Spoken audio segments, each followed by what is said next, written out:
Labrīt! Good morning, dear ladies and gentlemen. I'm very glad to see you all here in such great number in our 7th Foreign Investors Investment Climate Index presentation. Today, the Sentiment Index, and as you can see, I have representatives here from various political parties with whom we will discuss how we have done over the last 4 years, what reforms have been implemented, what has been done, and what is yet to be done. We will also look to the future.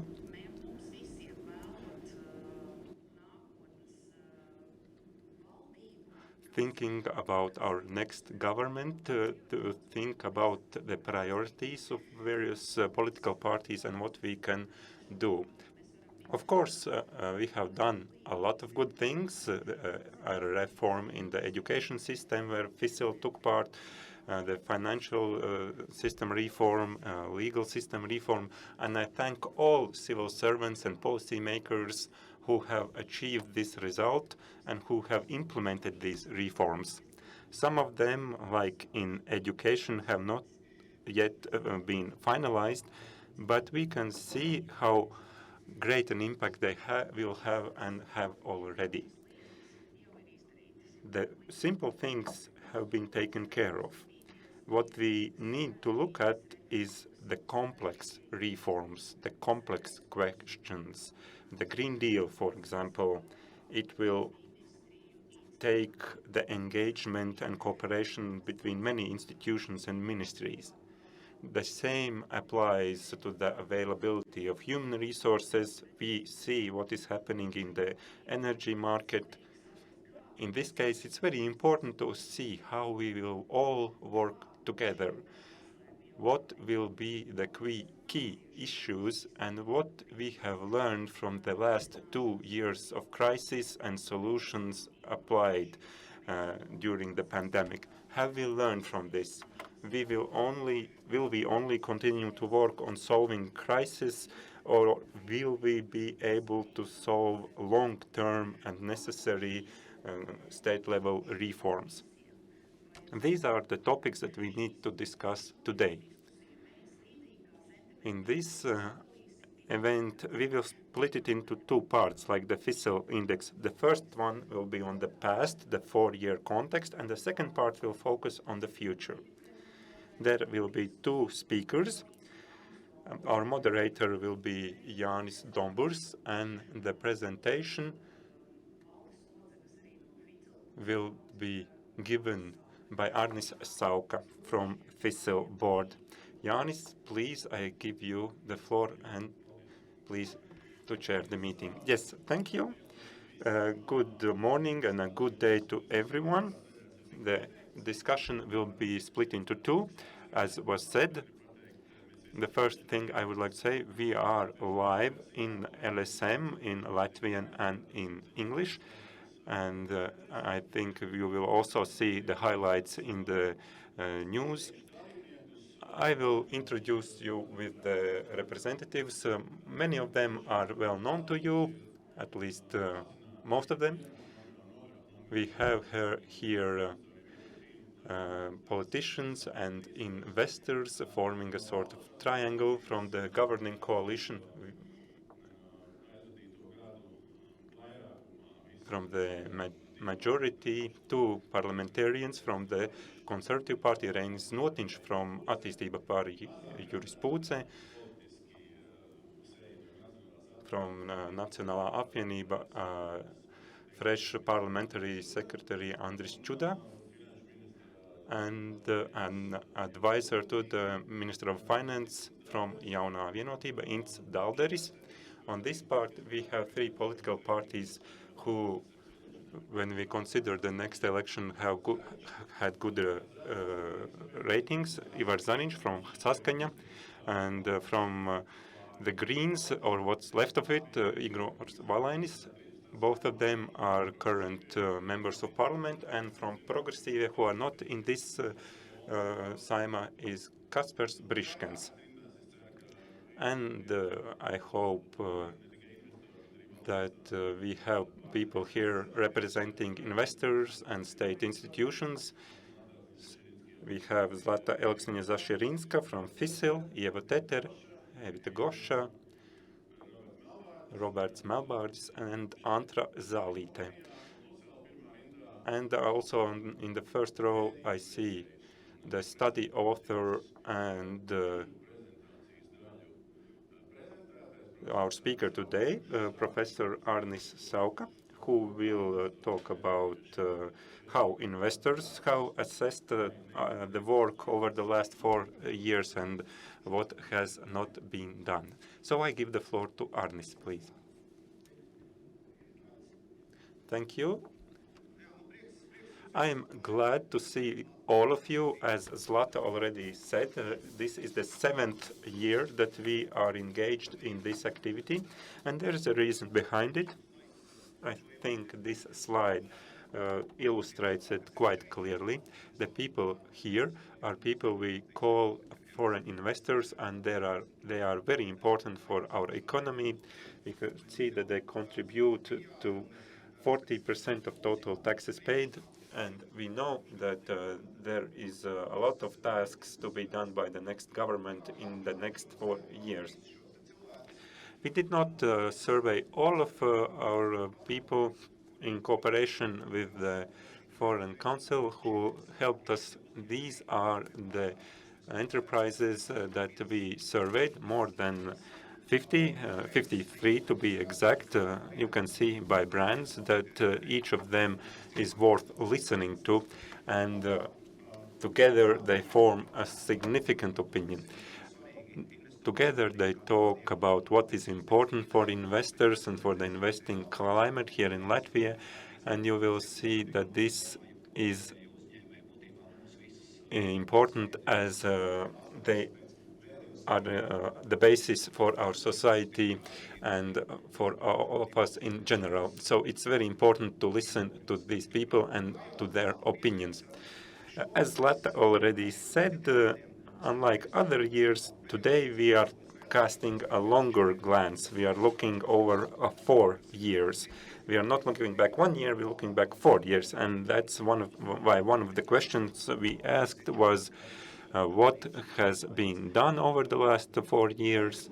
If you have time, and I would definitely invite policymakers to make time for the full report, which is essentially made up of quotes. And the quotes do not come from me or someone else. This is from investors. They say what is important for them. Some of these quotes will be delivered by me today, just to outline the major issues touched upon by investors. Briefly, the first thing we asked for from investors is that their general assessment regarding the attractiveness of the investment climate in Latvia. The mark they gave 2.9, so it's an average. Nobody gave a full 5 marks. We talk about the last 4 years, how this climate has improved.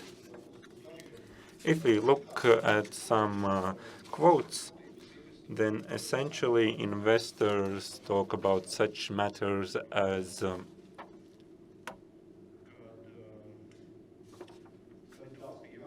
that there are a lot of PR events, but not actual change. And it's very risky to enter the Latvian market because there's lack of workforce. Transparency has increased. The change of government in Riga was a very positive signal, and overall we seem to be going in the right direction. So you can see that there are some positive trends. Policymakers and the assessment of their work, so of these people who represent the parties, is the same, 2.9. Most investors gave them 3 marks. No one gave the top assessment. Mostly investors are glad that the investment agency has been very good in this work and has helped attract foreign investment.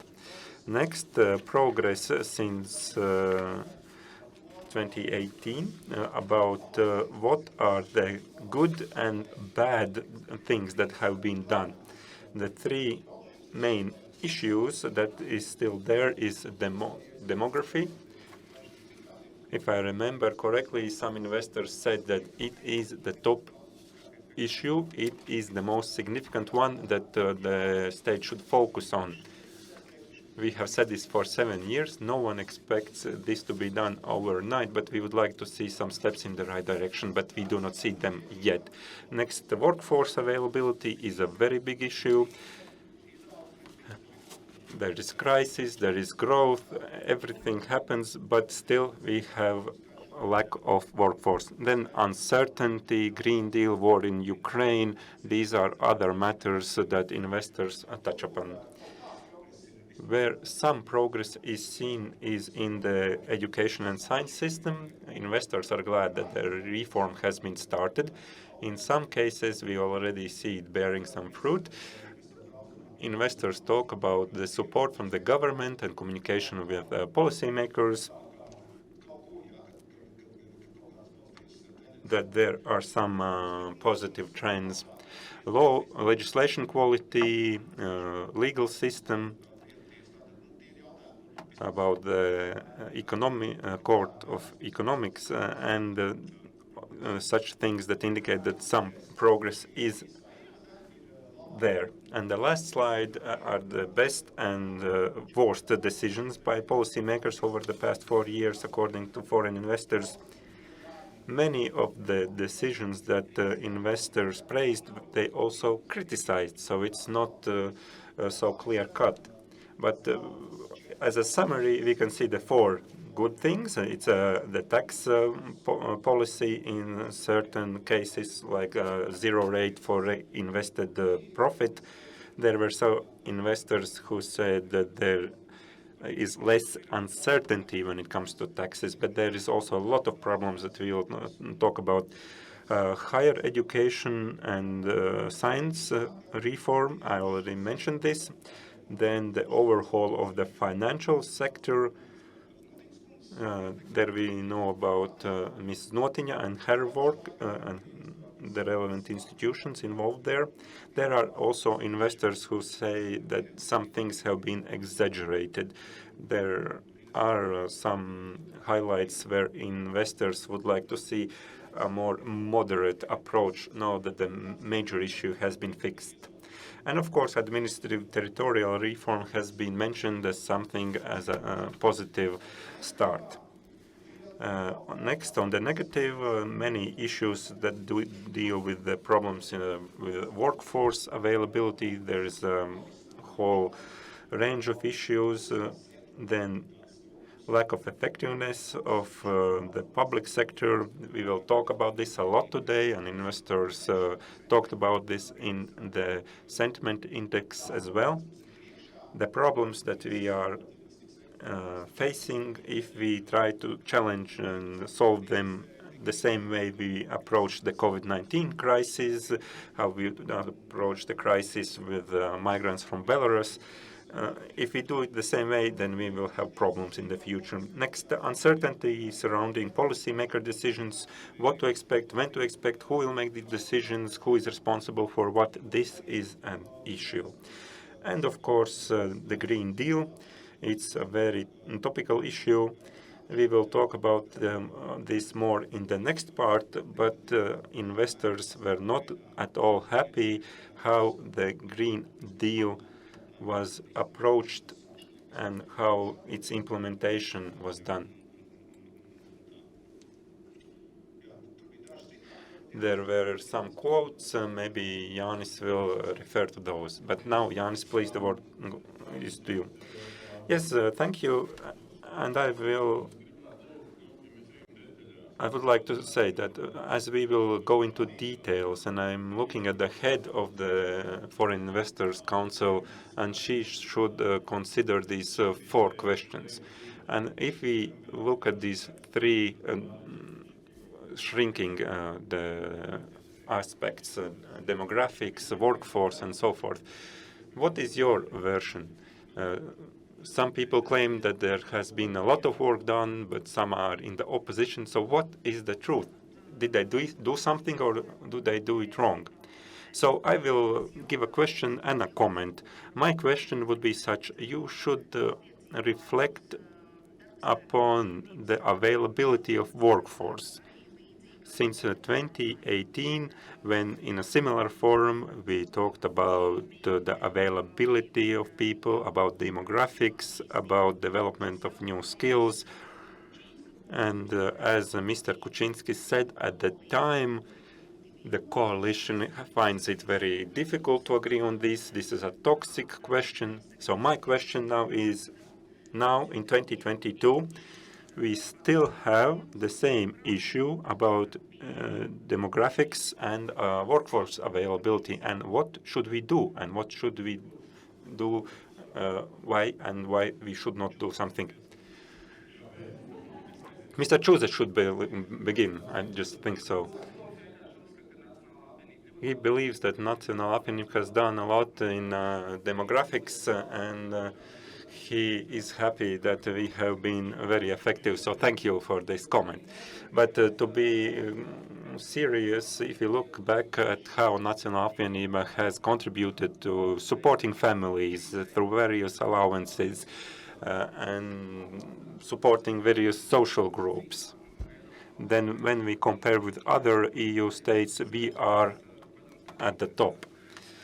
Of course, we consider the context of the size of our economy, but what our party has done in family support is significant. So you would say that investors gave the wrong assessment. No, I don't think that investors are giving a wrong assessment. You need to understand, we are representing two different groups. I'm from National Apvienība, who will always stand for our national interests. And if we look in the context of workforce availability, the quick solution would be migration, to have third country nationals. But here, our party will not give in. It is the interest of our national security. Okay, Mr. Pūce, you wanted to say something, then please carry on.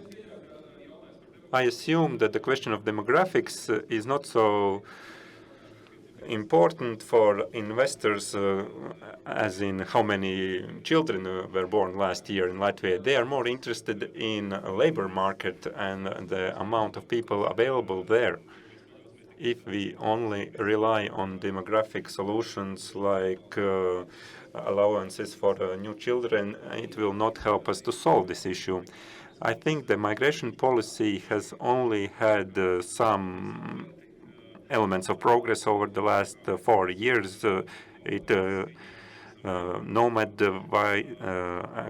documents have been accepted. There have been limiting migration measures since February due to other conditions that are not connected with the economic growth, and that was inevitable. But in the migration policy, there is no overall progress. There is no solutions to achieve this progress. I think this is an objective assessment. Why it is so bad? This is a topic that cannot be discussed on a political level. Is it because there are different opinions? I wouldn't say you cannot talk about it. I think of workforce availability as such, it was one of the top tasks in 2019. We had coalition meetings in 2019 where we talked about our general policy and what coalition partners could agree on. And the agreement that we had also with the agreement from the National Party is that high-skilled labor force immigration was something we could accept. But of course, there are some things that have not been completed, and I think that is one of the major challenges for the growth of our economy, meaning labor force. Another thing, demographics, we touched upon that already. A lot of initiatives have been implemented that will do some incremental improvements. but we would like to see even more funds allocated to that area, which would produce even better results. And next, about workforce availability, we need to talk about re-immigration. We have done a lot. We have made it more easy to do this. We have also, in the context of university reform, to have professors from our diaspora to participate in university boards and so forth. But unfortunately, the proposal that I came with regarding these professors was rejected in the parliament. But in any case, in these three segments, there is some progress, but there is still a lot to be done. Yes, Mr. Dalderis, your view on this? Of course, workforce availability is a very complicated issue because we know the availability across different industries is varying from low-skilled to professors, and then we need different approaches and solutions. There is no one solution for all of this. So we need to keep on working together in each of these directions.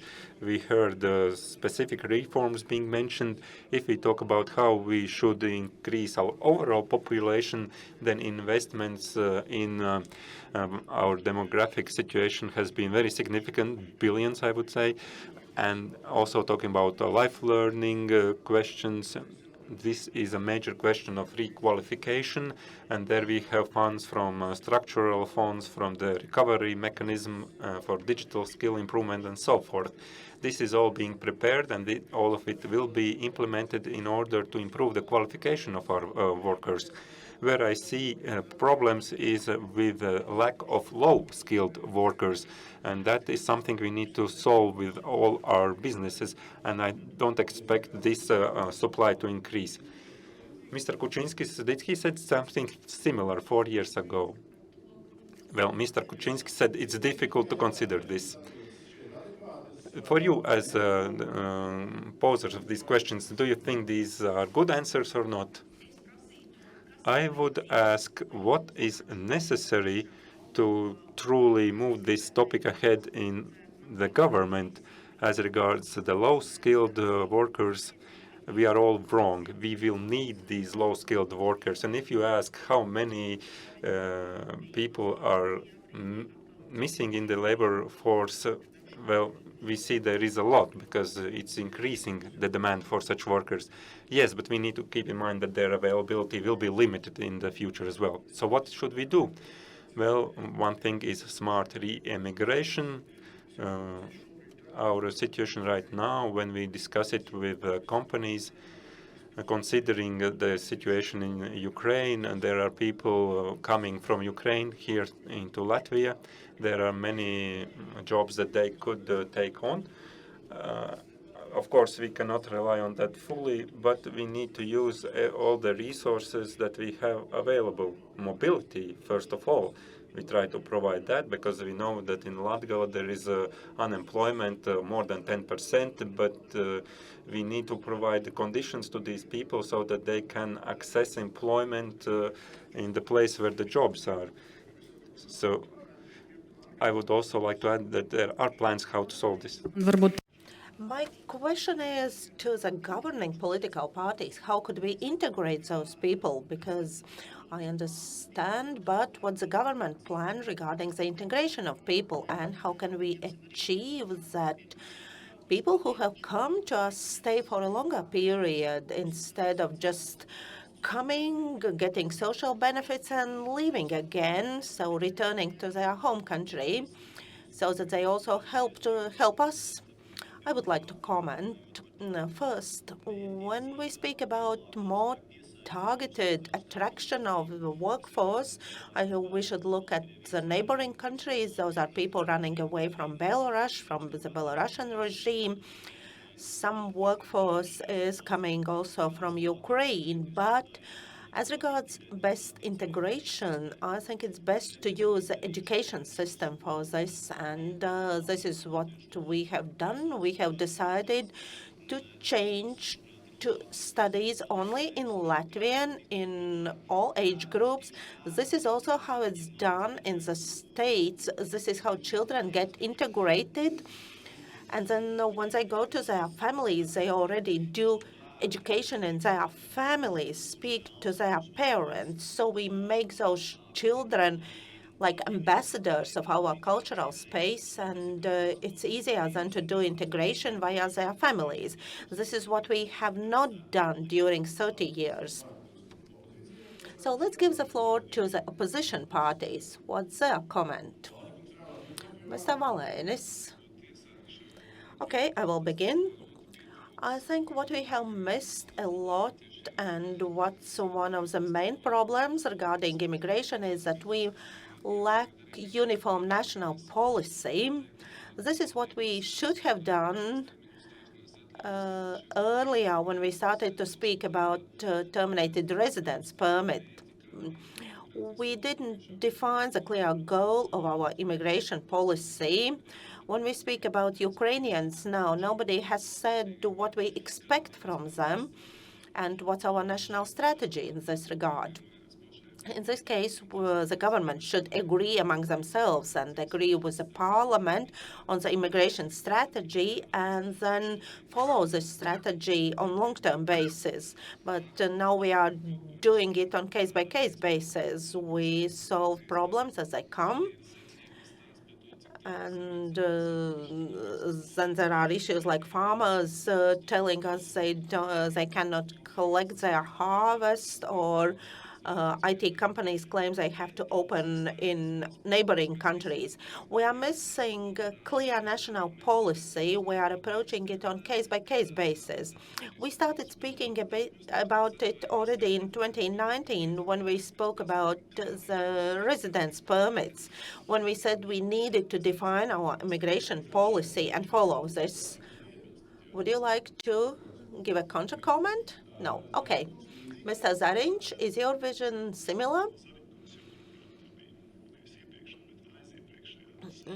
This was already like 2 parliaments ago, where I expressed my vision that if we keep the same coalition, is it the personnel to blame? Yeah, they cannot solve this issue.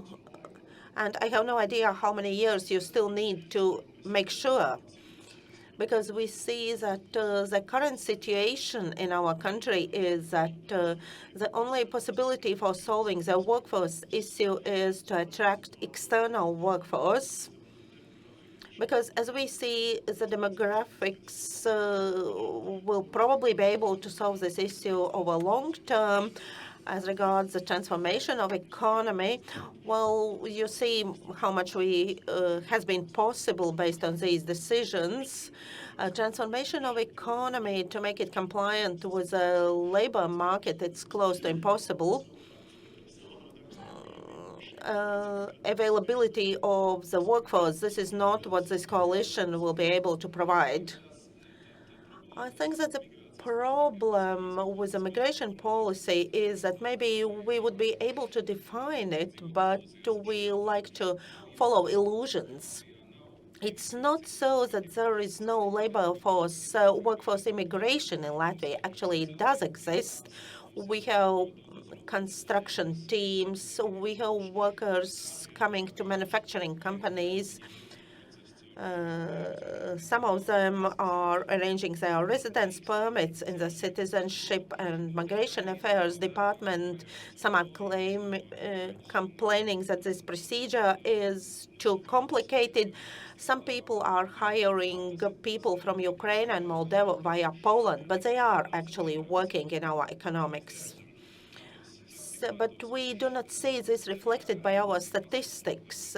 It's kind of illusion, but we have to admit that in our economy, we lack workforce of all the levels of skills, and we will need extra workforce.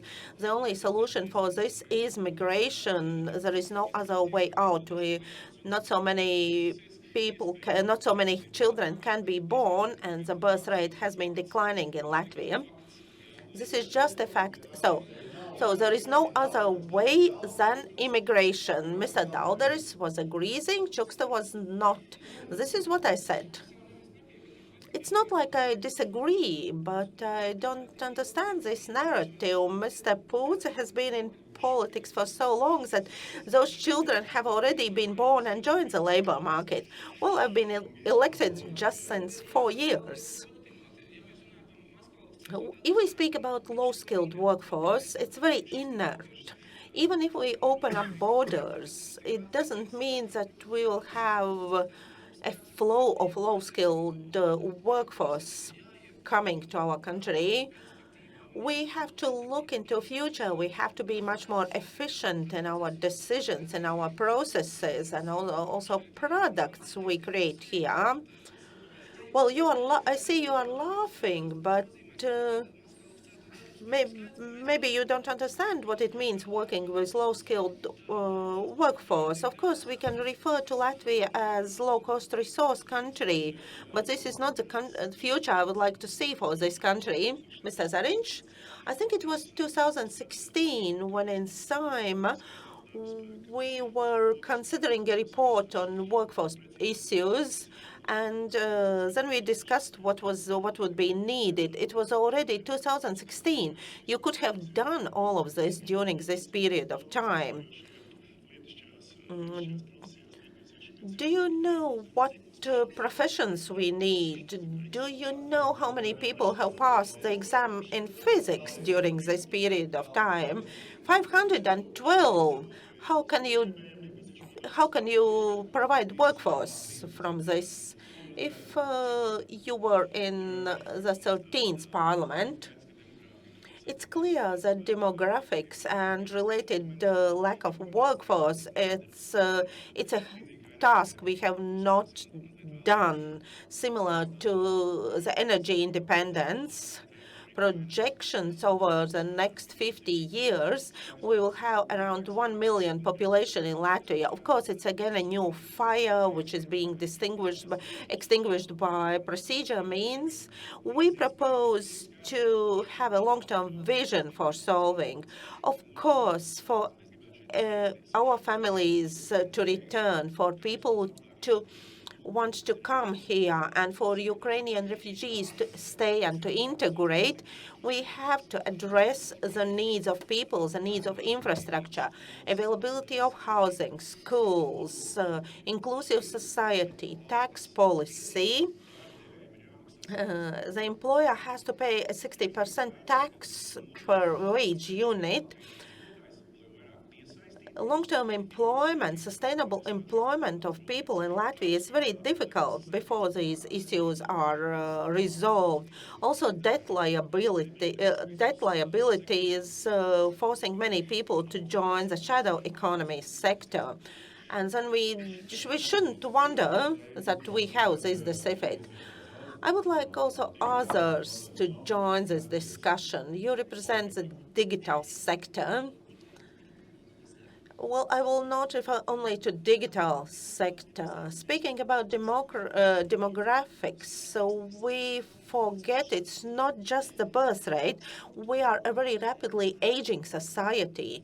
Structural problems on the labor market, requalification, this is of very low efficiency, so there is no big hope that pre-retirement aged people will requalify and will assume intellectually challenging positions. We do not answer the question, what is needed in order to have people coming to Latvia, working in Latvia and paying taxes in Latvia? We have never asked this question, and it refers to both, so low-skilled and highly qualified professionals.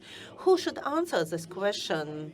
And who is to blame that requalification is of low efficiency? I should agree, Mr. Valens and Mr. Briška, that there is no strategy, there is no policy. We have been jumping to and fro and just applying some patches, but we have not viewed it from the systemic point of view. by analyzing data about prospective effect on the country in 10 or 20 years. Mr. Malbardis, what about you? I would like to come back to the immigration issue. There was a political agreement in 2019 that this issue should be taken up. 3 years have passed. Do we have any results? And I especially refer to highly qualified professionals. Have we succeeded in attracting people to Latvia, and what should we do to have better results? So it's a question to the four of you. This agreement in 2019, well, it was a verbal agreement, yes, it was achieved, and I was even participating. I could hear it in person. What prevented us from delivering good results? Well, the crisis period started. COVID crisis had a lot of impact on re-immigration, and if I remember correctly, also in 2019, we already had achieved balance of migration, so immigration and emigration was more or less the same. During the COVID time, statistics changed, and we started losing people in the result of migration again. So this put us a few steps back again. And as regards the initiatives we have undertaken, what else could we do to make it easier to attract workforce? What are those things making Latvia attractive? Speaking to foreign investors and representatives of university, the quality of life is actually very good in Latvia. And this is also about how we present it outside Latvia. And I think the Latvian Investment Development Agency is doing a good job by telling success stories also about foreign investors who have had good business development here. You mentioned 2019. You said you witnessed this verbal agreement, which was not fulfilled. Well, who hasn't complied with the agreement? No, I don't say it's not fulfilled. And we have no agreement, we have no goals as regards low-skilled workforce. As regards high-skilled professionals, there is an agreement that, yes, we support this direction. Those people who are able to earn their wages, regulations are easier for them. As regards immigration of highly qualified professionals, there was an agreement, and COVID pandemics, it's already passed. So it's an opportunity now, and we can agree again how we attract highly qualified professionals. Yes, and I could also agree to the opposition representatives. We should define also numbers and have clear goals, and this is what the cabinet maybe is afraid of. They are afraid to define some particular numbers and fail in achieving them. And they should be considered by the next government in their declaration. Well, we have spoken about the past 4 years. It looks what it looks like. So I would like to invite Mr. Sauka again. So another problem we have had and we still have, shadow economy. That's another issue for us. That's the environment we have. So what's your assessment? What has been done? What has not been done, and why the situation is still bad? Although Ms. Jansen says that, well, the budget revenues are okay.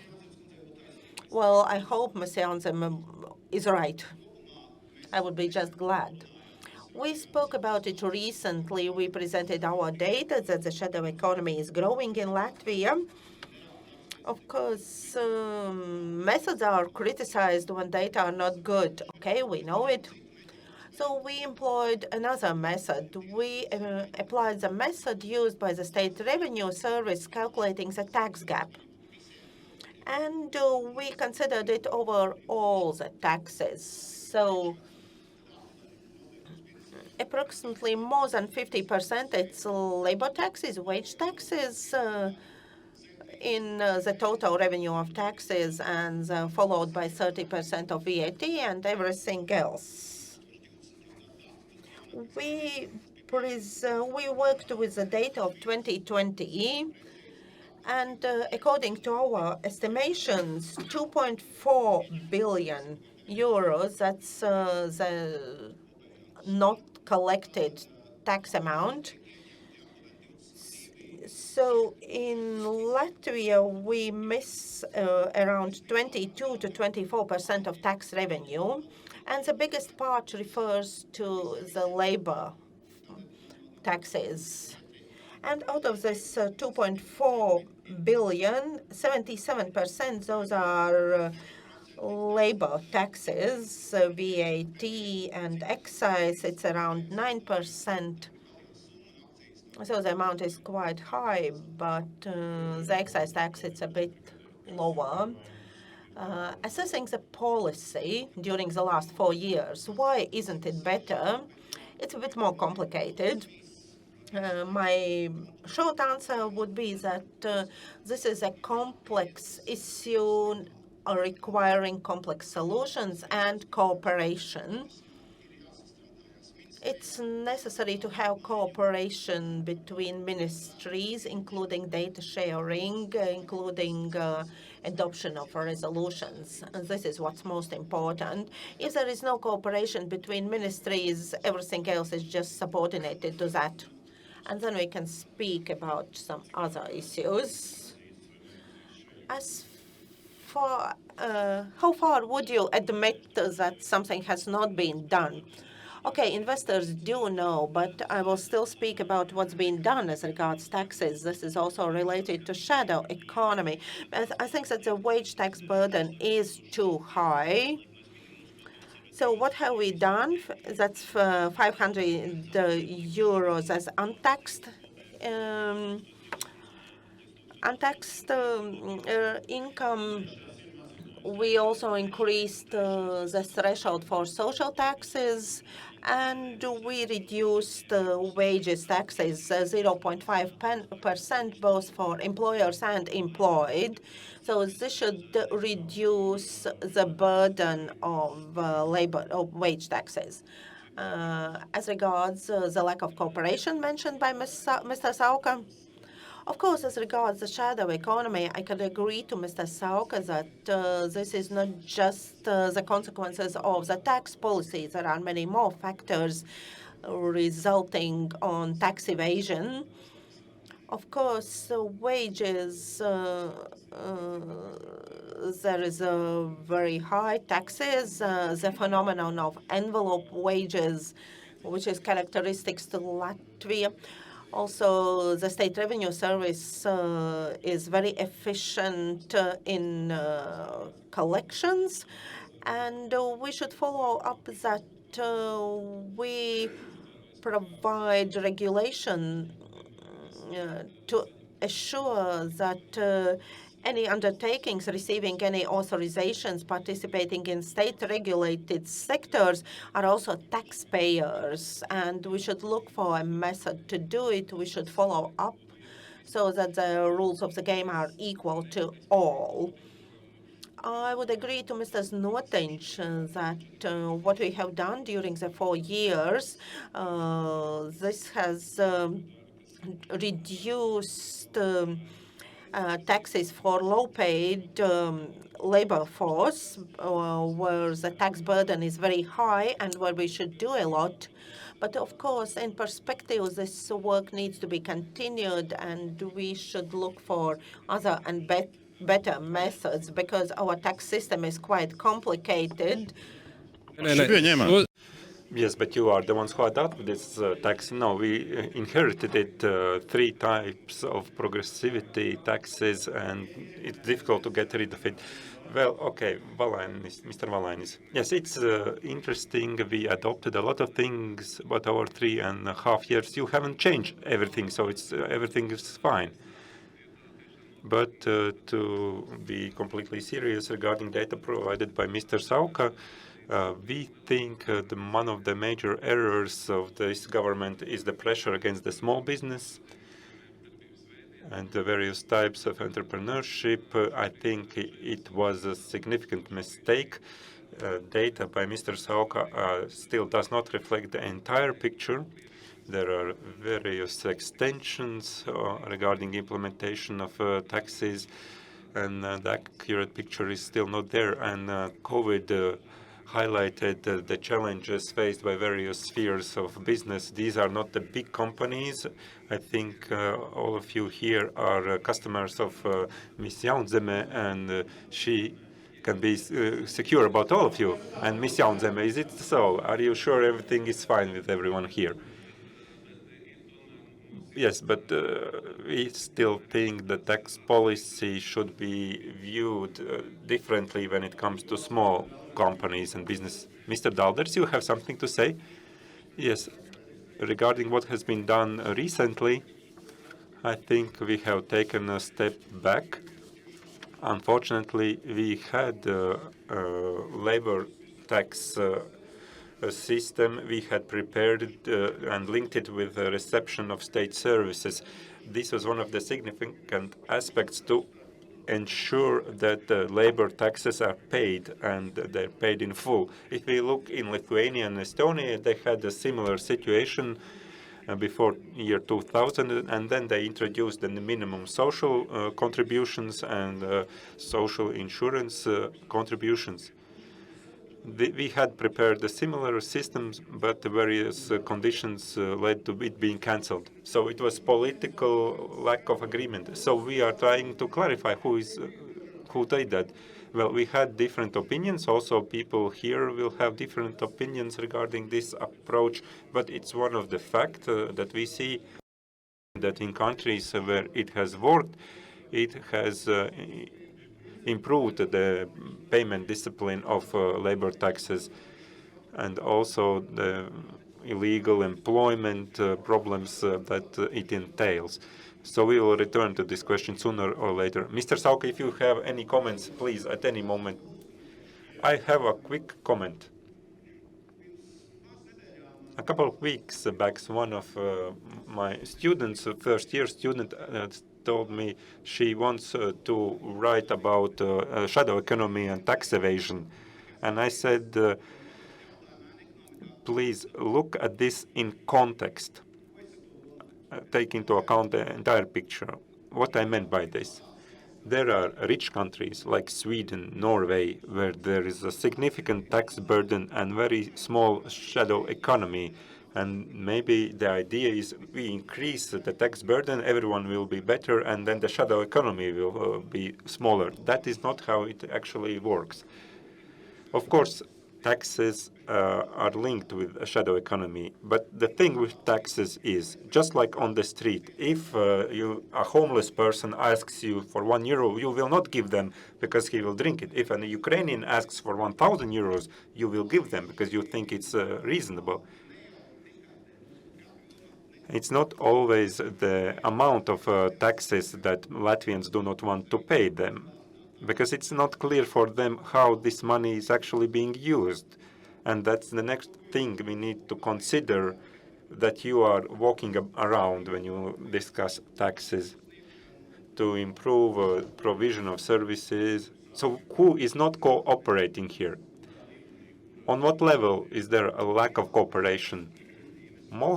Mostly on the operational level. On the strategy level, when it comes to shadow economy, we have necessary councils, and Prime Minister approaches this. On the operational level, however, the work is not as good as we might wish. Data exchange to understand what is working and what is not, and in solving various issues in welfare ministry and so forth. Okay, so Mr. Grosha, on the practice side of things. Yes, I would like to add, as was already said, we need to have a complex view of this because it's not a problem on an operational or policymaker level alone. And investors see problems on both levels, in policy making level and also in the implication level. So on the practical side of things, as Ms. Jaunzem is also present, she recently talks a lot about two directions or two things, one of which is when talking about labor taxes and wages and envelopes, which is a long-lasting problem. According to Ms. Jaunzeme, the problem is such that indirect methods of evidence cannot be used. We need to catch these people in the act. And the other component here, to catch someone in the act, you do this only when the potential benefit is greater than the expenditure that is necessary in order to catch these people in the act.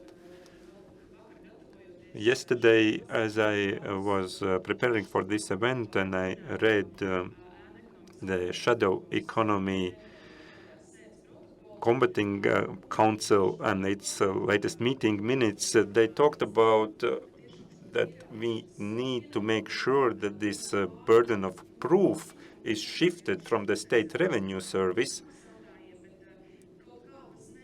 to the potential people who avoid paying taxes. So you say that there is a problem that is not solved in legislation. Yes, according to the state revenue service. Ms. Jaunzeme, please, can you say this is an accurate diagnosis? Yes, I would like to say that it is accurate. We are working with experts from the US. There are indirect methods applied on a much wider scale. And I would like to say thank you to FICIL, who recommended this many years ago, that if wages are lower than 80% across the industry, then there are certain risks. And I look at Mr. Dalderis, and I hope that this week or next week at the latest, these proposals from FICIL will be reviewed in government and in the parliament. And FICIL members have also talked about this, and the Latvian bank experts indicate that the normal level of wages that should be paid in specific industries and for specific professions. Yes, that is so, and our colleagues from the US also indicate that these indirect methods should be applied more widely. So these themes about the government parties, are you in agreement? I think we have consensus, but when we reach operational methods, we hear that small and medium businesses are being repressed, that you are looking at the wrong area. This sector needs a special allowance, and these are new sectors that you should not touch at all. And when we talk about shifting the burden of proof to the entrepreneurs, it is additional burden, and we will have additional discussions regarding this in future stages as well. But I think people here will not have an issue with this. Okay, two members from the opposition. Mr. Zarinch. If we talk about the shadow economy, it's important to talk not only how we tackle the consequences, but we also need to understand the causes. And two main drivers for the shadow economy in Latvia are, firstly, because business people feel they are not secure, they are not certain, they need to know what they have to deal with expenditure-wise, and if they do not know this, they try to hide it. And the second thing that I talked about already when the Latvian success story was implemented about 10 years ago when we tried to improve our fiscal system, I told them that if we try to improve our economy not by reversing investment and investing in the factors that make our economy more productive, but to only think about cost efficiency, we will arrive at such a point that economy will be driven into the shadows. Because how can you cut costs? It's workforce, it's taxes, and that's the trap that we fell into. Government is the most significant driving force of shadow economy due to its decisions. one example, we just talked about demographics and workforce availability. This is a problem we have known about for years, and you see how it's being solved. We know that the tax burden for labor force is too great, and the question is to the coalition, why haven't you worked on this issue? You do not believe the laws of economics, you do not believe in yourselves. What's the reason? Okay, now Mr. Briškens. Happily, Progressivia is not a part of the historical legacy, but we are ready to rise to the challenge. It's clear that the shadow economy is not the cause, it's the symptom and the result of this problem. It's a systemic reaction to a disruptive tax system that is not compatible to the cost structure. Most of the companies here work across the 3 Baltic states, and you know this very well, that when we compare with the Baltic states, and I would like to draw comparisons better with Sweden and the Nordics, but Mr. Sauka said it accurately, 50% from the labor tax, 40% from consumer taxes, VAT and excise. Real estate tax is about 2% from our tax revenue. And there are plenty of properties that are not being used. And from the first industrial revolution, all conventional economists understood that the best tax basis is land. You cannot hide it, especially if it's not being used. Wages in envelopes, you can be hidden. You can hide VAT in carousel schemes. And since many income in our country is from taxes that are subject to such illegal activities, then we need to think about how to fix this. So from the side of investors, do you agree that there is such a fundamental problem in the tax system? I would not like to say that businessmen are such poor little things who are burdened by the tax amount. Unfortunately, not all of them are honest. And when they hear the signal that maybe you are small and medium-sized enterprise, and we are not trying to catch you in the act, and then they hear it from an official position, it's a signal to them that they can carry on doing what they do. And looking at the construction material industry, we see the same companies that did it 10 years ago, and the same companies that in publicly available annual reports have 2 employees. But all of us, even at a glance, we know that they do not have 2 employees. They have 22 employees. These companies are still operating. And you went with this to the State Revenue Service. We have been to the State Revenue Service plenty of times, and nothing happens. Even before Ms. Jaunzeme, many years ago, we went to the State Revenue Service. We talked about these schemes, how they are being implemented. Ms. Jaunzeme has talked to us, and she said to us what I said a moment ago. They do not target the small ones. But an important note here, these small players who work in the shadow economy, if we look at them all together, for example, in construction materials, and look at them all together, it's tens of millions of euros of missed revenue. Each of them individually is truly very small. And it's not only when in the sector of private houses. Unfortunately, it's also in greater projects. There are schemes. There are a lot of involved enterprises. There are little carousel schemes, but not VAT, but of a different kind. Yes, before I give Mr. Sauka and talk about some other aspects on this topic, is there any additional comment? Maybe Mr. Sauka. Just 2 comments. Our data shows that although proportionally small companies are more engaged in shadow economy, the greatest part of shadow economy is made up by big companies. Their proportion is smaller, but their turnover is bigger.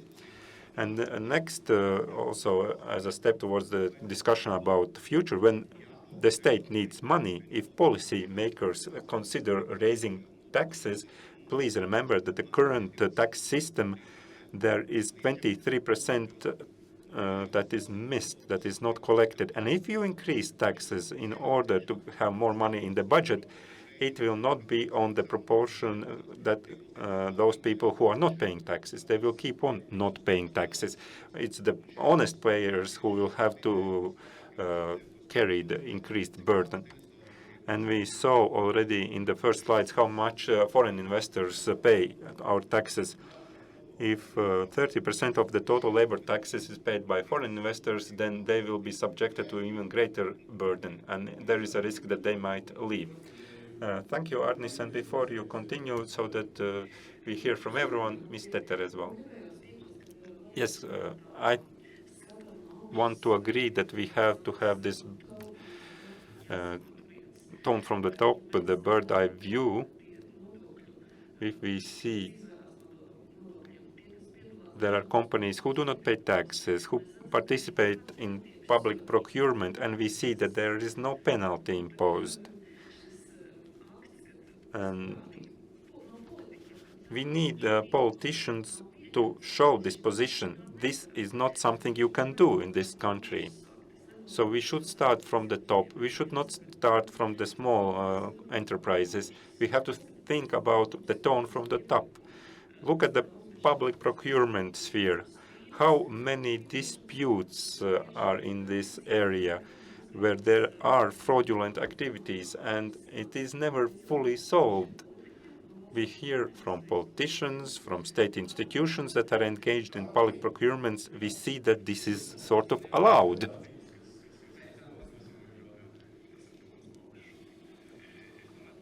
Yes, I would like to comment on this. Most tax revenue comes from the labor taxes, and not paying labor taxes, it also disrupts the labor market. But this was something else. Please object. No, I'm not answering directly to you, just in that context of this. No, it's a good question that we need to reply to. Maybe you can give a specific example. A specific example, for example, catering for children. We cannot eat ourselves for €1.40 nowhere, but we still want catering companies to provide us €1.40 for meals.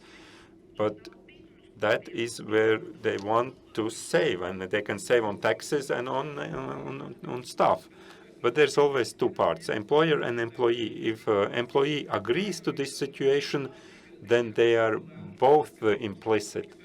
We, as lawmakers, we need to create digital solutions that would make sure that taxpayers receive all services. And that would make sure employees would require taxes to be paid. Mr. Zarinch, don't repeat yourself about changing the government.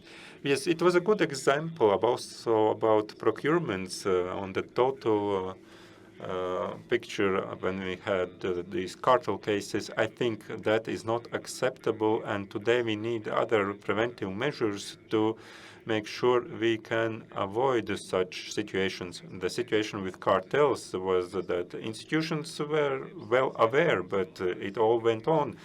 There were procurements from municipalities and on state level. And the example about catering in schools, I don't think pupils in schools have not seen a proper meal for many years. Padom.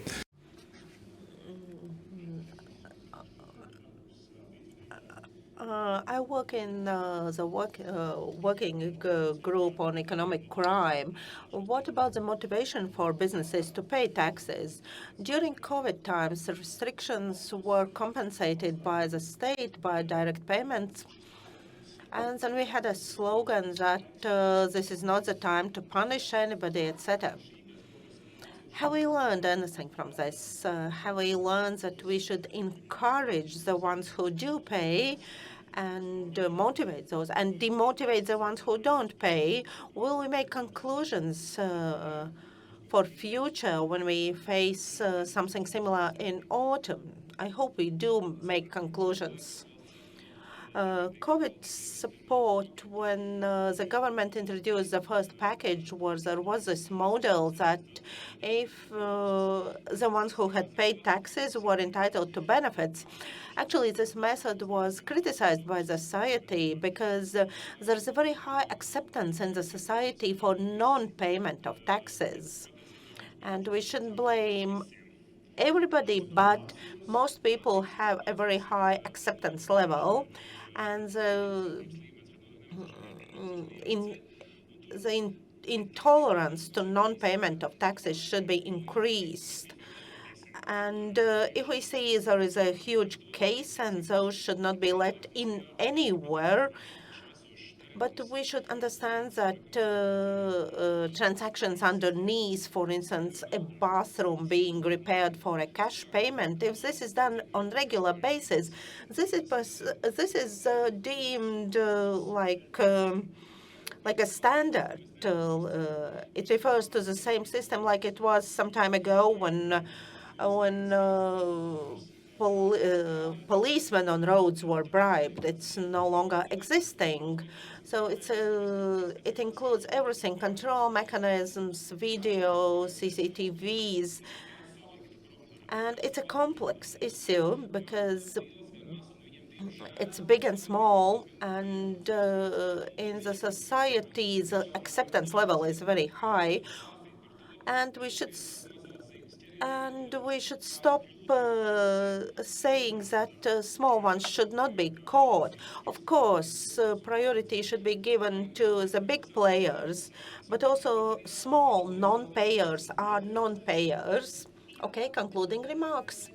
Yes, still from another perspective.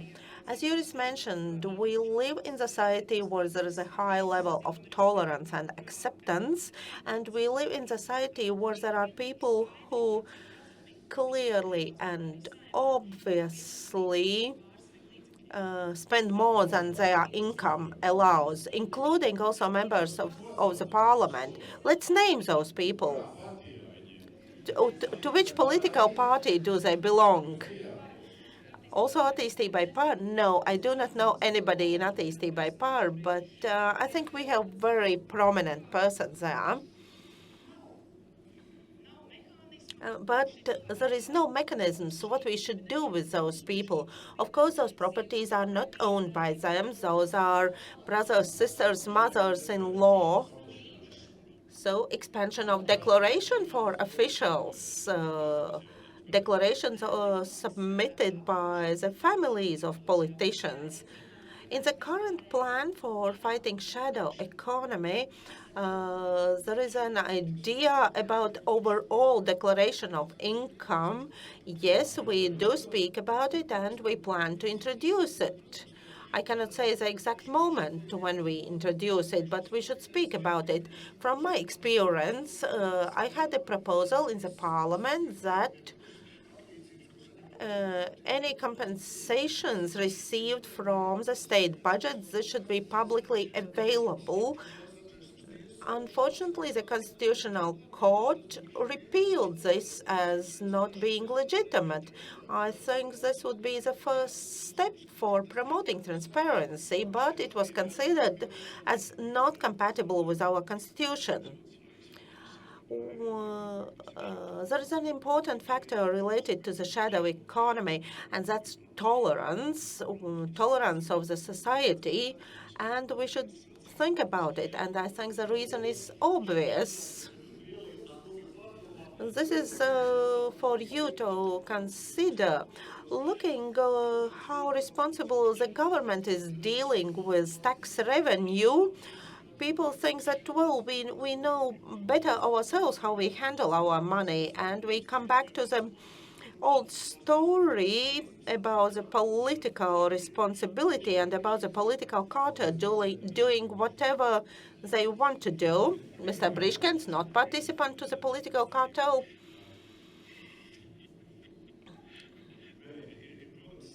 Of course, it's clear that, as I mentioned before, taxes and revenues. If this is made the essence of the country, it's no surprise that non-payment of taxes, it's acceptable in the society because no investments are made in the social infrastructure, no investments are made in people. And that's why people do not trust the state. And that's why in Scandinavia, they have much higher proportion of tax revenue and very low shadow economy because there is this public agreement which does exist, and it's transformed into the social and sustainability infrastructure. At this moment, I would like to change the topic and give the floor to Mr. Sauk again and to present other items in this survey of investors, what investors think about the investment environment.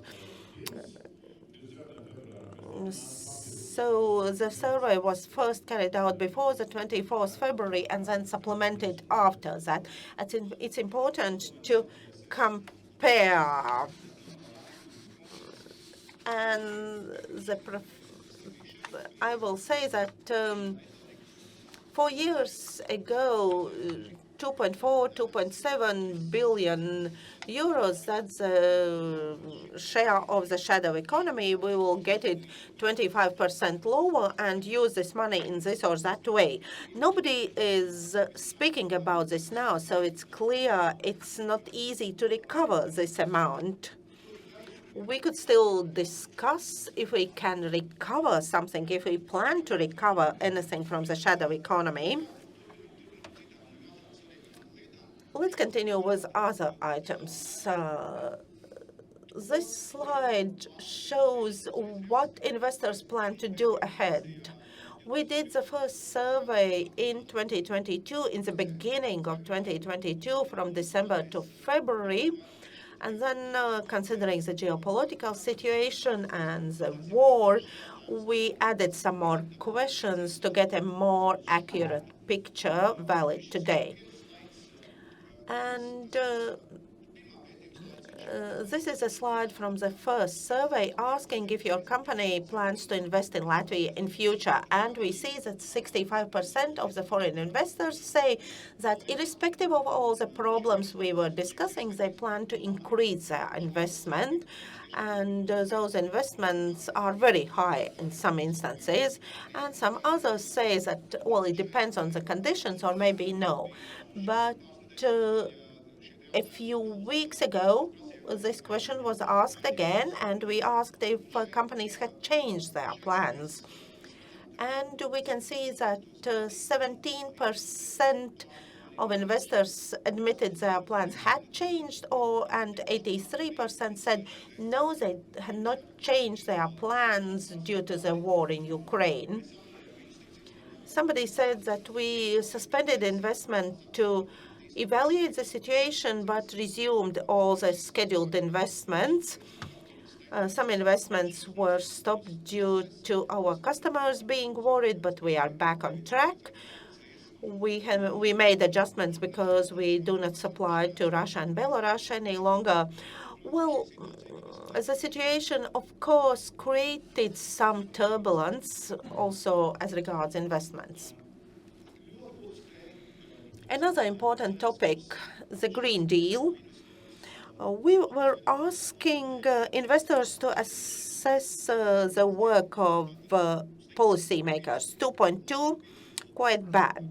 5 would be very good. So there are no 5s, and we can see how many 1 and 2 we have. So those are priorities within the context. I will again read out some most important quotes. First, data-based. There should be a clear long-term vision. The energy strategy should include many items related to the green transformation, and the Green Deal is just a part of a broader strategy. We should clearly define our long-term plans. We should make it as intersectoral priority. Investors speak about the necessity to invest a lot in research, in new products, new services, innovations. about involvement of experts in policy making instead of just politicians. So the policy should be based on data. The companies coming up with initiatives shouldn't be prevented from doing it. The state should educate the society, create motivation, and of course, finally, it's of course capital intense field, and investors would like to see more transparency in these processes. Then we spoke about biggest challenges, and I think that we will still discuss about it, but many speak about high inflation. And finally, before I present my next slide, we asked the question to foreign investors to name the things which must be in the economic program of any political party priorities for the next 4 years. Before the war, investors were speaking about availability and qualification of workforce in Latvia. That was the first thing mentioned. Of course, we can speak about development of skills, about mobility, where we still do not have solutions. We do not pay to commuting people, but we speak also about migration. Yes, we do have it. We do not see it in numbers, and that unfortunately there are political parties blocking this. If we want to speak about high technologies, high value added, and white collars, for instance, speaking about science, this has been a long-term problem in Latvia. I'm in one of the councils working on this, and we had to announce an international competition to select a rector, but we had the requirement of knowing the state language, and there was no time provided for that. So we can still discuss about details like this. So now the current priorities, the topical issues. Of course, investors see the energy independence as one of the biggest problems, so everything related to energy policy. They spoke about it also in January and February, but at that time this was not the first priority.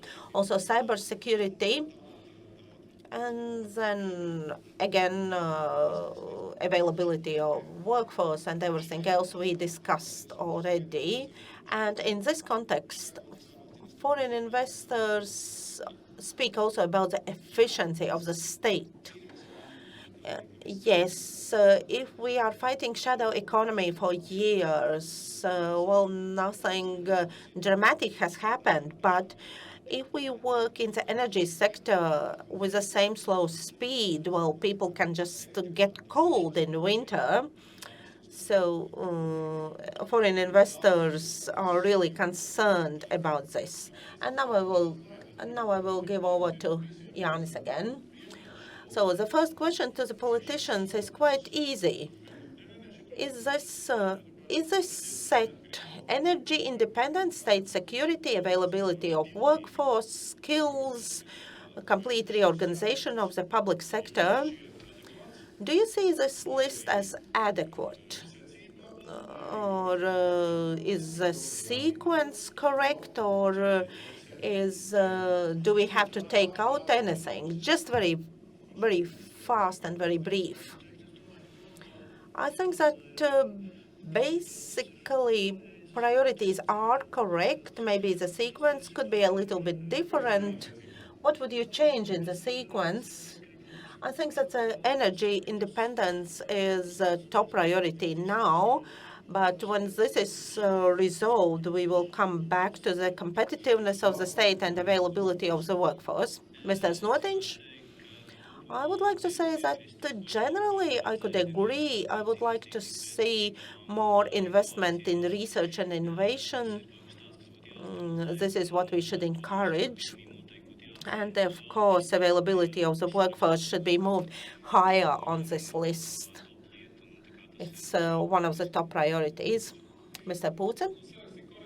The list is quite correct, and it's logical that after the 24th February, the long term has become shorter in people's thinking.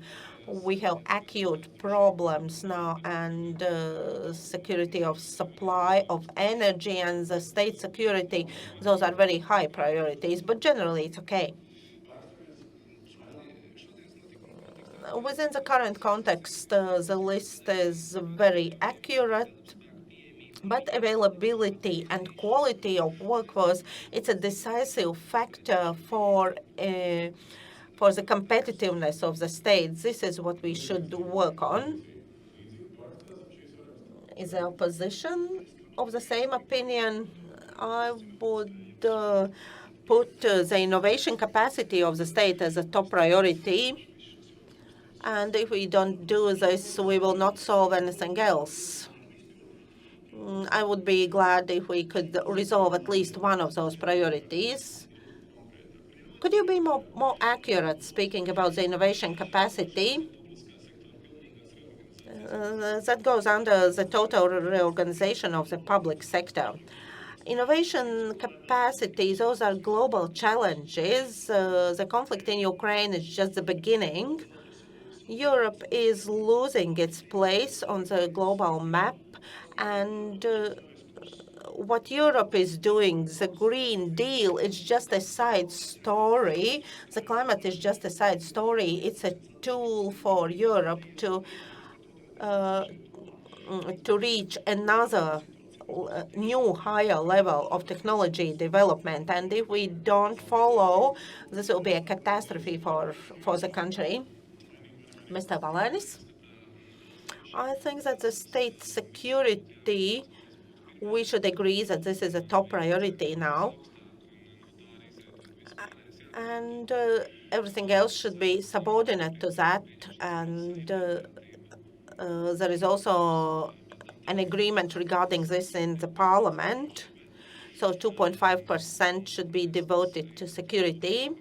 And the next priority, as a cross overlaying, that's the regional growth, regional development. I think too little attention is paid to that. 80% of health sector investment, it's in Riga region, and just 20% to the rest of Latvia. I think we should speak about regional development more. And I would add another priority, that's reduction of the society polarization. It's clear that the society in Latvia is very fragmented, and it regards different aspects, welfare, ethnic origin, and other characteristics. And at the same time, we should be aware that also in this room we have political parties who have based their policy on this fragmented society. And I think that our basic element should be uniform society. Okay, we didn't have too many disputes, so let's focus on energy independence. Okay, decisions are taken by the government, by the parliament. What exactly would be important for investors? What is not clear for the investors? What are the issues which are not clear? I will begin just to start the discussion.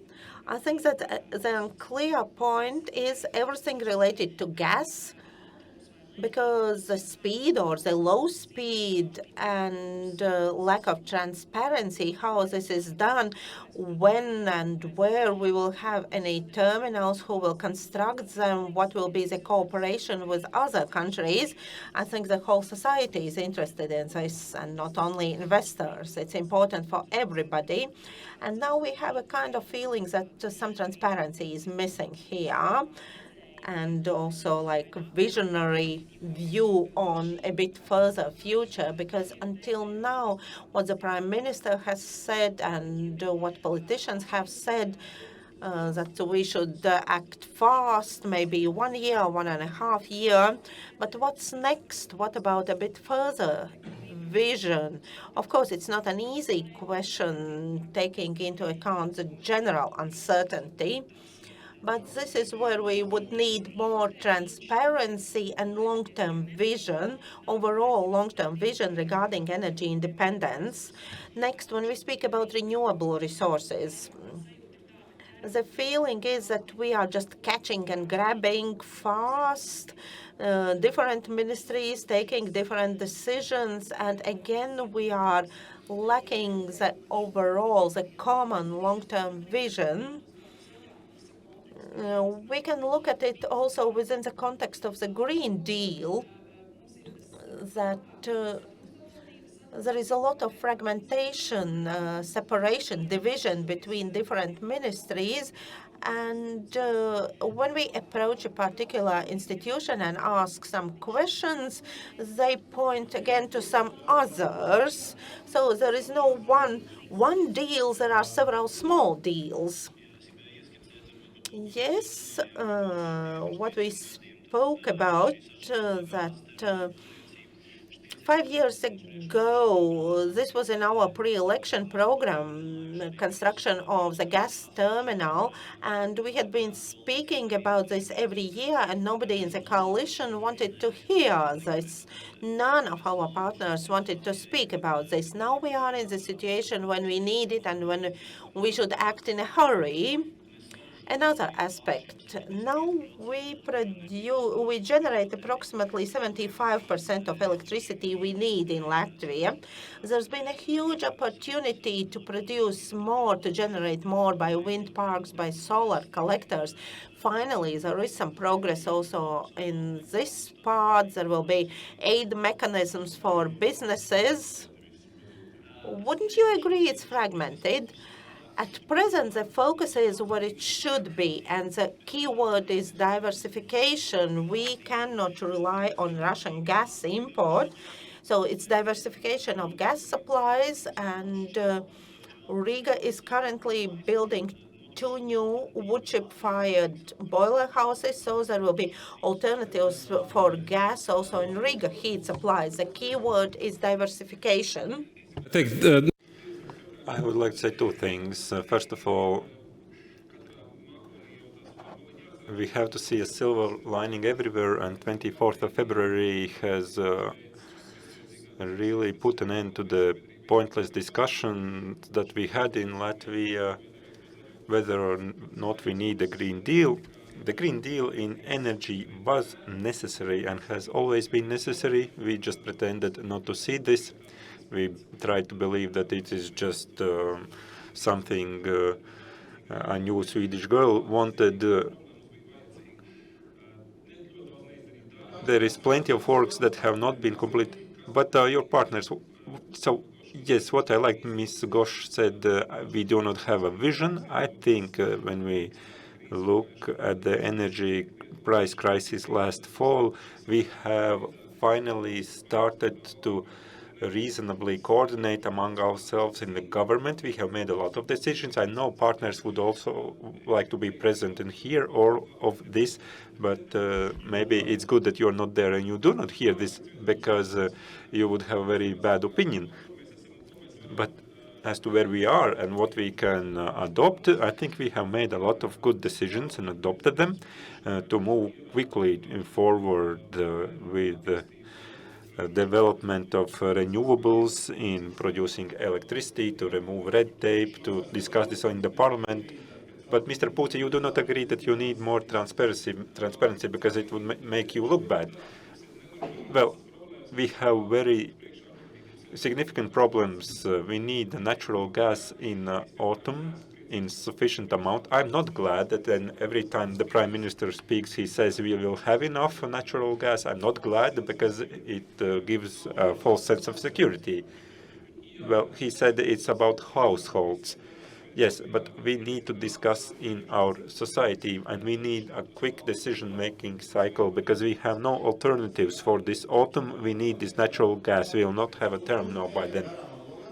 Okay, Mr. Bishkins, very interesting comments. I'm pretty sure that conservatives who started to discuss the LNG 5 years ago, they was the moment when they had a sponsor who wants to build such a terminal. And I'm not surprised that the investors have given their assessment of two in the Green Deal in Latvia. And we see that people are focusing on terrorizing municipalities due to gambling interests. What Evia said about the vision, we have renewable resources, water, air, wind power, fire, the third element, solar power, and the fourth element, earth, our green gold, timber, and its use in cogeneration. And overall, this is our mission with insulation of houses, using the green procurement, and using resources produced in Latvia. Well, this is also proposed by the current power, without gasification. I'm Dace Cīrula. I'm from FICIL, and for the 4th year I manage the Green Development Working Group, and for the last 4 years I have had the honor to talk with very progressive and very patriotic and nationally proud companies. Although you often call them just foreign investors. I understand Mr. Pūce not to go below 2.2, but if this survey was done talking with the wider society, not only with the society here, then I don't think the government would be assessed with 2.2. So you are already in a favorable condition. And next, we in FICIL are very disappointed. We were invited to participate in the working group created by the Prime Minister, where there are more than 80 representatives involved. And in the first meeting of this working group, everyone, including the head of the government, received a presentation regarding the situation in the state on the basis of data from 2019. So now, after these crises and during war, we will work on basis of data from 2019, data on energy, and the conclusion was that green energy was doing very fine, although in this data all the stations that are being closed down are not included. We are planning significant funding to get new plants, but we are discarding the old. This very uneconomic approach is frustrating to us. So 2.2 assessment, is that a good one? And why do we operate on data based on 2019? Do you know anything? Well, this is progress. COVID was dealt with without any data whatsoever. I see you were also part of this group as you were nodding along. Who was responsible for this data? I would like to talk more about the fragmentation. I think that is the hurdle that we cannot clear. We have this National Energy and Climate Council, and it had 6 or 7 working groups included in it. It was even difficult to bring these together. We have had 1 or 2 meetings. We have 70, 80 people per meeting. How can we have an effective and efficient working group that is so big? Therefore, I think there is significant fragmentation and no one will feel responsible. The Ministry of Economics says, no, that's not with that. Then the Environment Ministry says something else. And then we have the Ministry of Finance. And then this is a hot potato that is being thrown among these ministries. We cannot have state administration this way. Energy, it's the Ministry of Economics. Yes, certainly, and we are currently working very hard on all of these topics. I have not participated in a meeting that uses data from 2019. Last week we had data that was 1 week old regarding the energy situation in Latvia. Ms. Cyril, have you seen anything like that, or you are not invited to that group? As you said, a great number of partners, and that is not possible to have these working groups for operational activities. We are in crisis now. We are trying to solve this gas supply question. We have to focus, of course, our energy on local resources. One of this would be energy that we do not spend, meaning insulation and energy-saving measures. But there is no long-term plan, is there? We have a plan. There is a document in government. Is there something wrong in there? It's all correct. We even have measurable aims. If you have something to laugh about, please tell us as well. I have somewhere to learn. Opposition is always ridiculing you, although it has never held responsibility for everything, anything. I would like to say, I hope you are stay in opposition because you can carry on as you are used to. What we see in this energy and climate plan, if we look at the essence, one thing is the aim you have set. Another thing is when we talk with many state institutions, I'm not talking one or two, I mean plenty of them, we always receive what Ms. Gosh said. It's pointing fingers policy. Everyone's pointing at somebody else. And nobody has given us an accurate answer how this data is acquired and generated. Any policy decision should be based on the latest available data. And when we talk with state bodies and we try to understand how they acquire this data, how they exchange data and analyze this data, essentially it's the Latvian bank who can come and say boastfully that they can attract 7 data analysts, but at the same time, the Latvian bank says no other institution can afford these experts. So these bodies do not have people who could gather and analyze data on which the national energy plan could be based. If you have a nice plan, plenty of full slogans, okay, that's nice. But now you have an audience that does not care about slogans. You have an audience here who wants to hear what is the basis of this slogan and what you are doing to make sure it doesn't remain just on the paper. Mr. Pulse, do you have an answer? So I should point now to it's the Ministry of Economics that does this. When I worked in the Ministry of Environment, we did work on this, and I understand Mr. Brishkin thinks the Ministry of Environment is doing something else.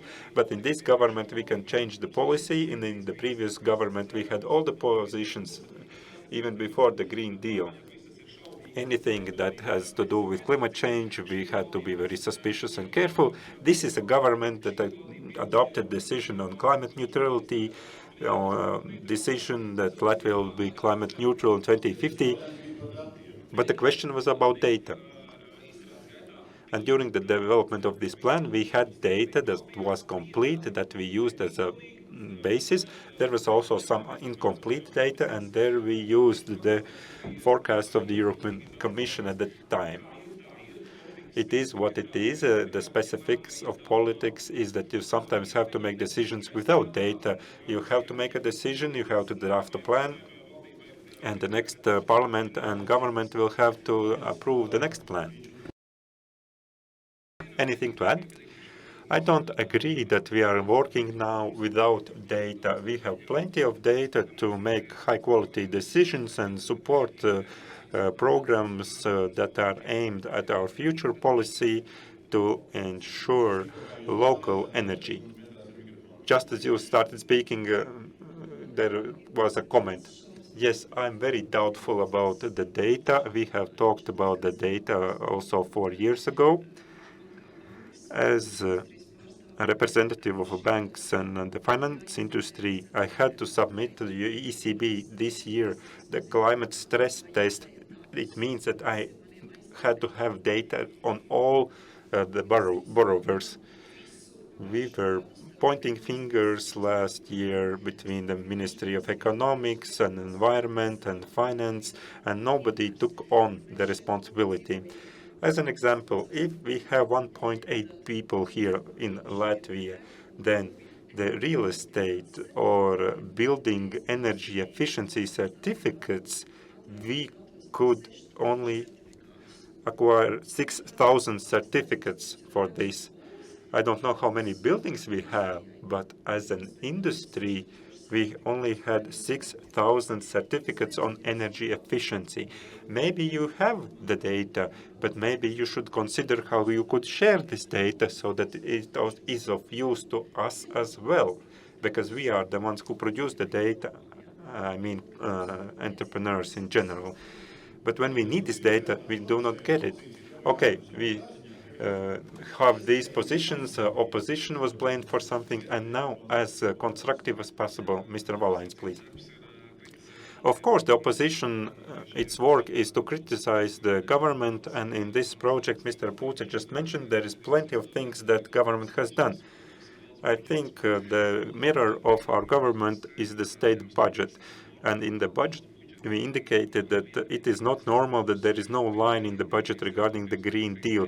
The only line was an agricultural ministry study on what to do with the Green Deal. The Green Deal is a major question, but it was not reflected in the budget in no way whatsoever. No euro was allocated to the Green Deal. All Green Deal investment is linked with the structural funding, nothing from the state budget. If this keeps on going, the EU Green Deal will be implemented by the finance sector based on a completely different motivation. There is no state strategy. If I look at Poland or Lithuania when it comes to Green Deal, they are currently many steps ahead of us. Also, when talking with the European Commission, they are talking about what challenges they are ready to review, and we are not even in our starting position. Do you have anything to answer? Regarding the budget, co-funding for any EU project is at least 15%, so it's tens and hundreds of millions. Of course, we could always want more, but if we talk about the investments in state budget, then mostly it is co-funding to external funding. That is something we have to understand. Mr. Zarinch? I can say as Sun Tzu, who said in his Art of War, tactics without strategy is the longest way to a victory, but strategy without tactics, I mean, and tactics without strategy is just making a noise before defeat. What we hear now, all these plans, it's tactics. What we are lacking in Latvia, and as was indicated, we do not have a strategy. We do not have an energy strategy for our 30 years of independence. I have talked about this with Mr. Domburs in many of his broadcasts. Unfortunately, that is democracy. You like it or not. Position is the one that works, and the opposition is the one criticizes. These questions, I can solve them in a couple of months if I was in power, and I take responsibility for my promises, and after the next elections you will see this. We have the solutions, there is just someone necessary to do this, and the strategy would be the overall framework that would prevent many manipulations. If there is no strategy, then everyone can try to achieve their own aims and purposes. Of course, from a very narrow viewpoint, you can make any measure necessary if there is no overall strategy. We need this as a balance between our costs, our security, our green credentials, and we need to work on these several aspects. Okay, some more minutes on energy. There is some other future directions that we need to talk about. Someone from Strupisha, from the FICIL tax working group. What we talk about is we all want to see a reasonable data-based strategy or policy that is expressed through a governmental declaration. We all have very good ideas on our own that are tailor-made to our electors. But if we meet 1 year from now, and all of you as potential members of the next parliament and government, what would you do? What negotiation approaches you would use? What actions to reconcile opinions you would do in energy and workforce to make sure that you can say we have a single database strategy in this issue and that we have reconciled opinions? What would you do actually? So how would you change your governance as I read it? An institutional question. Mr. Zanic, the answer is very simple. While there is no political responsibility, what makes power capable? If they have to take the responsibility for their decisions, if they have no responsibility, they can decide anything and stay in power. Well, they don't need to do anything, even if they have all the data. In democracy, this power is changed, and if they are not capable, then they are changed. And this is why we are lagging behind Lithuania, Estonia. They have better progress. Okay, Mr. Bigshans, 2 examples on participation and transparency of decision-making. The same about LNG.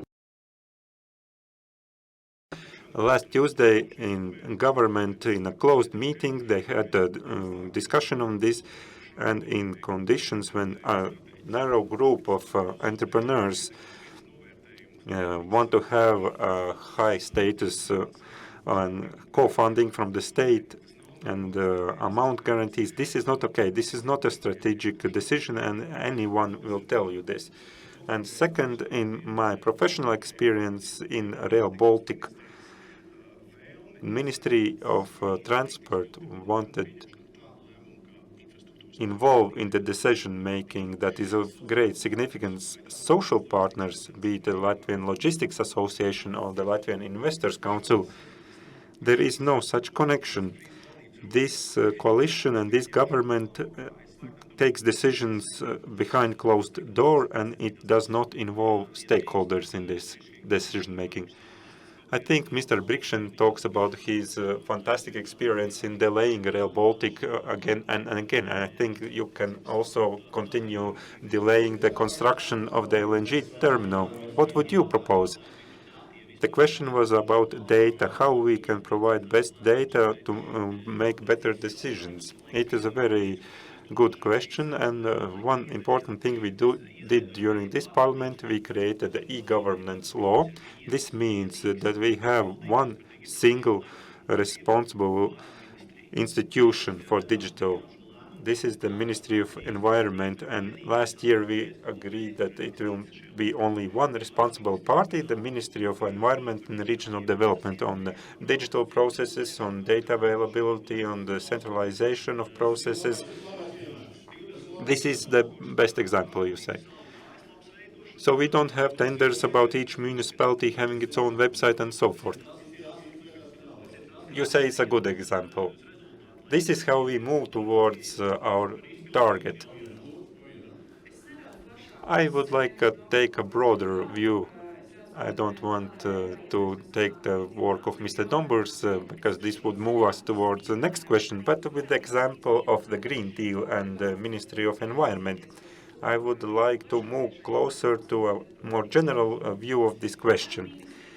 The Ministry of Environment that is currently responsible for digitalization, for municipalities, for the Green Deal and for the environment issues as such, the experience of investors shows that yes, there is goodwill there. We see civil servants and at the political level willing to be open, to cooperate. We have regular meetings on various questions, also about the Green Deal. I can only say the best regarding that. However, we started with data, but somebody has to be able to work with this data. And here we have to discuss such thing as competence, ability to work with data, and another component is time and capacity to work with this data. And I will give you one specific example. Climate issues. Its staff in the Ministry of Environment, yes, they are very open and willing to engage. The question is, do they have the capacity to work with these issues? Also, in the discussion regarding taxonomy questions, where banks have specific tasks regarding the measurement of CO2. Okay, could you talking about this, the overhaul of the public sector? Well, essentially, we see the question as such: do we have a correct division of ministries as we have it now, considering these cross-institutional questions, these challenges that we need to work with? Are we able to prevent this fragmentation? Maybe we need a good prime minister. Just two replies before I answer to Ms. Gosha. First, Mr. Zarinch, from the four political parties sitting here, there were two of them were not in the 12th parliament, so some kind of replacement has taken place.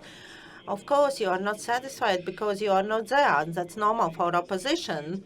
And Mr. Brishkins is not dislikes closed meetings. Well, he was not so active when he was participating in the closed government meetings as council member of Air Baltics. I have also participated in such meetings. Well, this is how it happens, that some decisions have to be taken at closed sittings, closed meetings. But in essence, I think there are two levels. First, it's political responsibility. The climate is fragmented in Latvia. There is even some competition, which is not good. And always when it's fragmented, when it's divided, we are looking at the prime minister, and the prime minister does not have so much time. What should be changed? On the political level, we have a very sclerotic system where ministries cannot change anything. It's very difficult to reorganize any ministry. In many other countries, as soon as a new government comes, the prime minister names the ministries he or she wants to have. We have it written in the law. This is what happened in 2009. The Ministry of Children and Family Affairs was eliminated, and it was still existing for 1 year. As regards analysts who will solve everything, yes, I support, and as I hope that others will join me.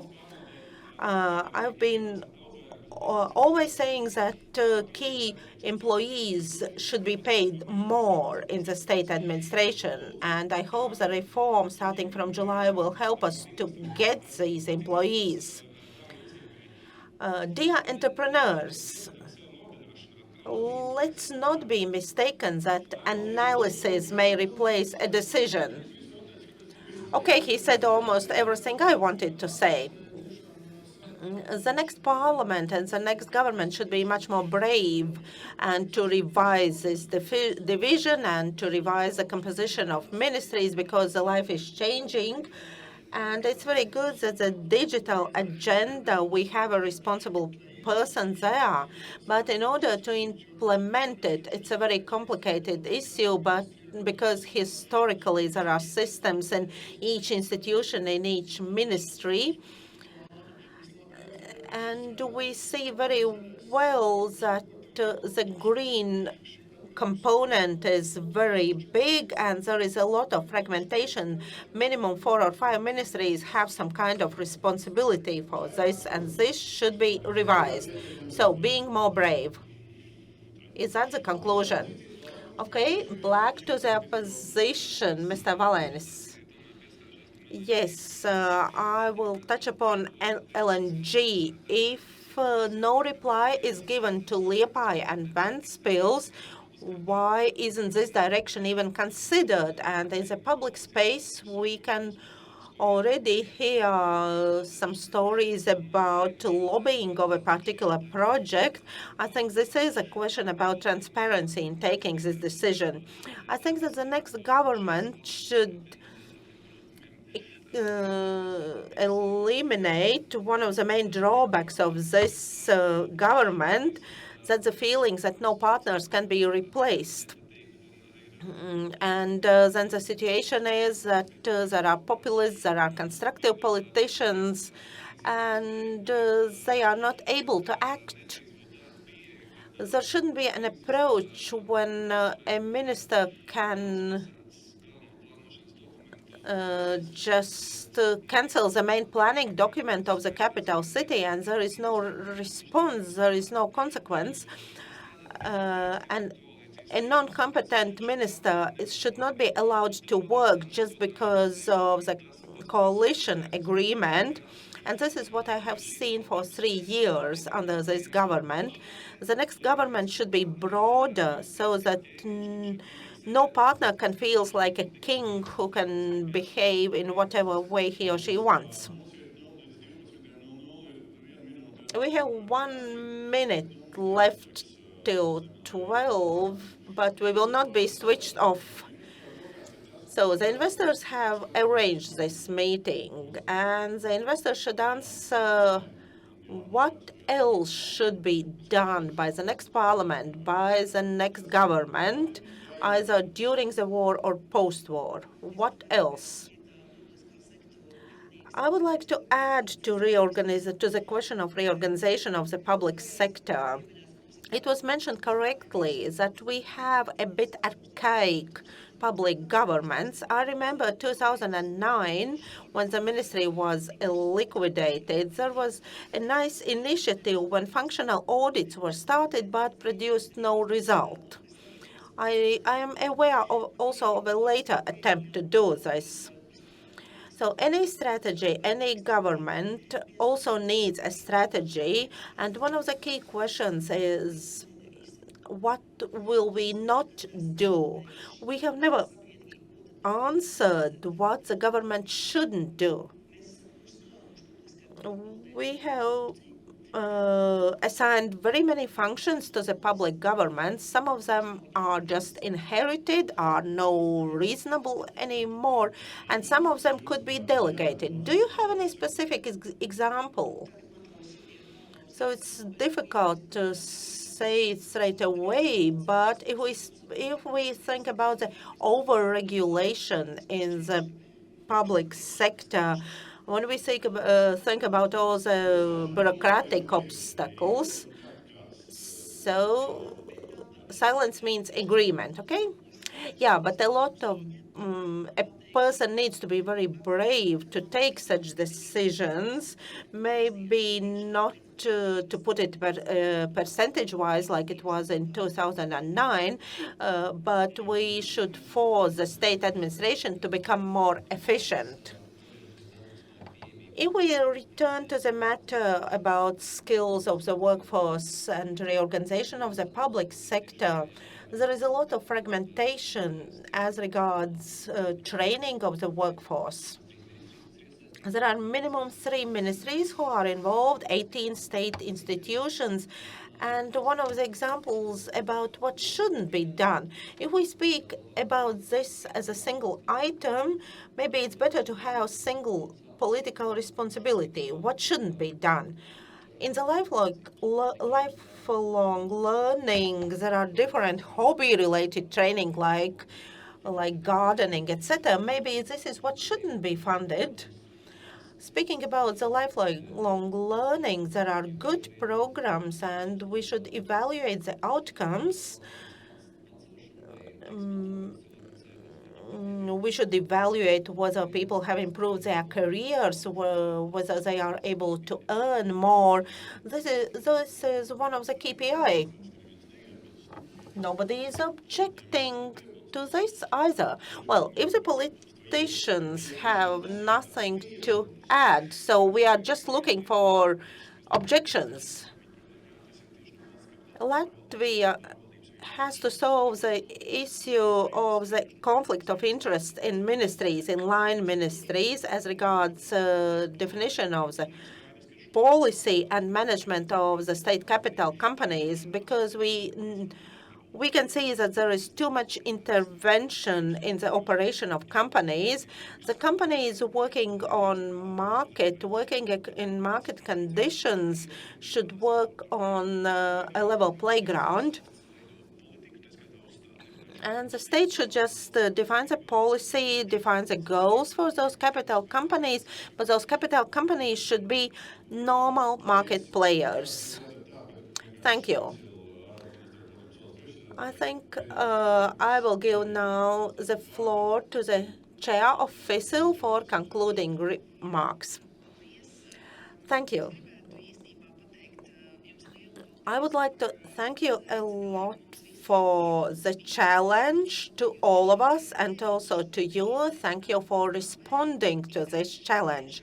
My wish would be to see the future when decision makers are in power. I would like to see that works coincide with words.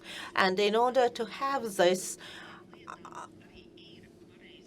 our budget should give the right emphasis to priorities, and there should be correct distribution of budget funds. And there shouldn't be an answer, we do not have funds, and that's why we cannot implement any reforms. And foreign investors and businesses in general in Latvia often hear this excuse, and this is not acceptable. And this is what we would like to wish all of you. Be brave, and we would like that you have enough budget to implement all the wishes. So 3.5 months until the decision is made on the next parliament, on the next government. Thank you, 4+3 politicians. Thank you to businesses who are also investors. Thank you to viewers. Thank you to participants.